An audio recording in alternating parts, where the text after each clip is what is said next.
Hace casi 5 años, el dramático rescate de la candidata presidencial Ingrid Betancourt y otros rehenes en manos de la guerrilla colombiana causó furor a nivel mundial. Y lo que se esperaba iba a ser un final feliz, tras 6 años de cautiverio, se convirtió en una ola de escándalos y separaciones familiares. Andrés Brender viajó a Colombia para hablar con el ex esposo de Betancourt y nos presenta esta historia de amores contrariados. Juan Carlos Lecomte recuerda con nostalgia la época en que junto a su esposa Ingrid Betancourt soñaban con una nueva Colombia. Ella era muy humana, muy inteligente, muy cariñosa. Y también muy ambiciosa. Yo no me puedo retractar porque mi conciencia no me lo permite. A los 41 años, la carismática senadora había ascendido rápidamente en la política y acababa de postularse para la candidatura a la presidencia por el partido Verde Oxígeno. Como su publicista, Lecomte, entonces de 43 años, era su más fiel admirador y asegura que enamorarse de ella fue fácil. La pareja se conoció montando a caballo cerca de la Laguna del Dorado, al sur de Bogotá. Y eso era mágico porque era como el conquistador llegando a esa laguna y era en las nubes. Cuando parábamos en la laguna hablábamos y parábamos en una tienda de pronto del camino y ella no se podía hablar con nosotros, sino se ponía a hablar con el campesino. Ingrid y Juan Carlos se casaron en Tahití en 1995. Para ella, era el segundo matrimonio y tenía 2 hijos, Melanie y Lorenzo. Según Lecomte, su vida era casi perfecta. Hasta que en plena campaña, el 23 de febrero de 2002, Ingrid y su asesora, Clara Rojas, fueron secuestradas dentro de la zona de despeje por las Fuerzas Armadas Revolucionarias de Colombia, las FARC. Yo personalmente había ido 3 veces a San Vicente del Caguán. Ingrid había ido 6 u 8. Para mí no era una cosa qué peligro, qué cuidado. Además, tenían un compromiso pendiente con la gente de la región, un área pobre y remota en el suroccidente del país. Nosotros tenemos que llegar a donde los habitantes de San Vicente para estar con ellos en los momentos de dificultad. Y cualquiera que sea el riesgo lo debemos asumir. Ese día, Clara e Ingrid viajaron hasta la ciudad más cercana en un vuelo comercial. Unos helicópteros que estaban llevando a unos periodistas a la zona, la iban a llevar a ella, pero como se negaron a llevarla, ella tomó la iniciativa de irse por carro. Medida que les costó su libertad.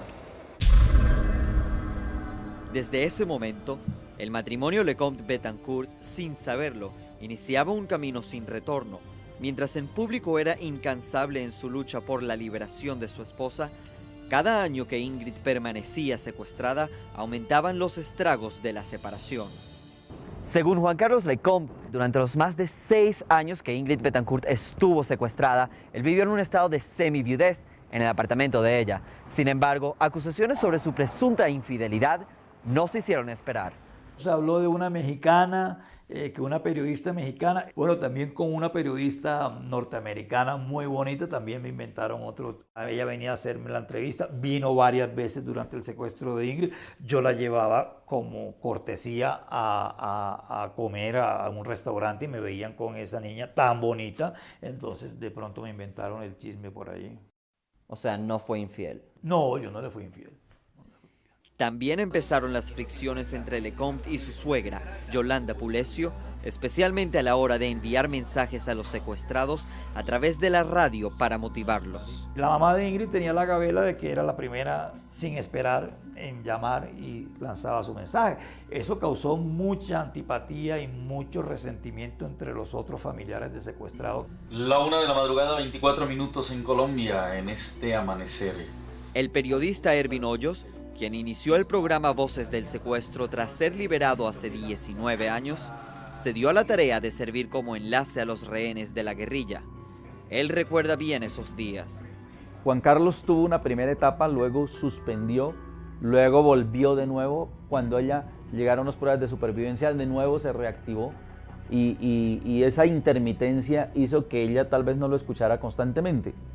Y que interpretara su silencio como infidelidad y falta de interés. Además, La lejanía de sus hijos la mataba lentamente, según otro rehén, el sargento William Pérez. Esa pensadera en los niños les produjo una depresión muy profunda, hasta el punto que ella dejó de comer.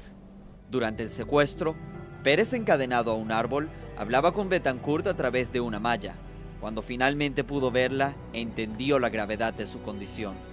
Era la piel pegada al hueso totalmente y ya casi no tenía vida, digamos, ¿no? Lecomte asegura que en repetidas ocasiones sobrevoló la selva para hacerle llegar fotos de Melanie Lorenzo. Cuando era el Día de la Madre, yo me iba a París, tomaba la foto de los niños que vivían allá, y venía para acá y sacaba 10.000 copias y me iba a distribuirlas en la selva. Dice que nunca supo si ella las vio, pero eventualmente empezó a escuchar otras cosas, como los rumores de infidelidades de parte de Betancourt. Que tuvo un romance con uno de los gringos, González, uno de ellos. Pues eso sí lo insinúan los gringos y yo creo que ella no lo desmiente tampoco. Lecomte se refiere a Marc González, uno de los 3 contratistas norteamericanos que también estaban secuestrados en el mismo campamento donde tenían a Ingrid. El policía Walter Lozano, quien estuvo secuestrado por 2 años, dice que juzgar desde la distancia es fácil. El tiempo para las demás personas transcurre normalmente, ¿sí? Y para uno se estanca. Entonces pudo darse que de pronto él esperaba mucho más de ella y ella, las dificultades que vivió le hicieron reprimirse sus sentimientos y de pronto hacerse la idea de que en algún momento todo lo que ella esperaba no iba a ser así. La liberación de los rehenes se produjo en un sitio ubicado a 58 kilómetros del poblado de Tomachipam. Lo cierto es que cuando el ejército finalmente rescató a Betancourt y a los 3 contratistas norteamericanos en julio de 2008, en la llamada Operación Jaque, la distancia entre Lecomte e Ingrid era evidente. Yo todo emocionado y ella muy fría, me saludó, me tocó la barbilla como... Cuando un tipo que tiene una mascota, un perro, se va un fin de semana y regresa y el perro está todo saltando alrededor y el amo le hace así una palmadita en la mejilla y ya, a mí sí me sentí yo. Al volver a su realidad, Ingrid tomó otro camino en su vida que no incluía a Lecomte. Obtuvo una separación legal y se fue a Francia con su madre. Aunque se hicieron buenos amigos, Pérez asegura que nunca discutieron los problemas familiares de Ingrid y Lecomte, pero se puede imaginar las razones. Ahí afloran muchísimas cosas del pasado de la persona, porque uno prácticamente ya vive el pasado, porque ni futuro ve uno y el presente es demasiado duro para pensar en él, ¿no? Yo en ningún momento le echo las culpas a ella de lo que me pasó a mí, de que se dañó el matrimonio. Por su parte, Marc González solicitó el divorcio de su esposa días después de su liberación. Incluso Clara Rojas tuvo un hijo con uno de sus captores. Betancourt y Lecomte no han vuelto a hablar desde el 2009, pero los ataques mutuos se ventilaron a través de los libros que han publicado, uno de ella y 2 de él. ¿Usted le ha sacado provecho económico a su libro? Escribir no da dinero. Dará dinero a García Márquez y a Vargas Llosa y a 3 más, pero al 97% no le da dinero. Sin embargo, espera obtener dinero de Betancourt, a quien está demandando. Yo le dije a mi abogado, yo quiero salir como entré. Yo tenía mi apartamento, yo tenía mi carro y estaba cómodo. Este apartamento es alquilado, me tocó venderlo por el secuestro, a mí me tocó salir de todas mis cosas, los últimos $40.000 que me quedaban se los mandé ahí. Me pidió 50, no los tenía, 40 se los mandé.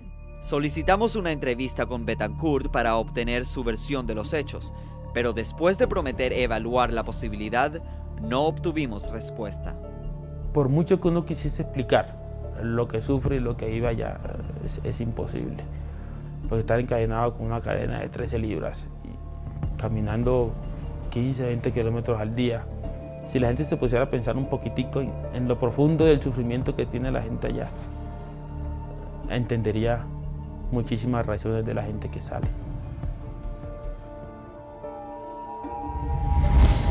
Andrés, tú compartiste varias horas con él. ¿Te dio la impresión de que todavía sigue enamorado de Ingrid? Bueno, la verdad es que yo creo que después de todos estos años, de todo lo que ha sucedido, yo no creo que él siga enamorado, creo más bien que hay un poco de resentimiento. ¿Y cuál es el plan más importante que tiene en el futuro? Bueno, ahora va a sacar una película en Hollywood basada en su segundo libro y él va a estar como asesor. Él espera reinsertarse laboralmente con esa película. Gracias. Al regresar, conozca este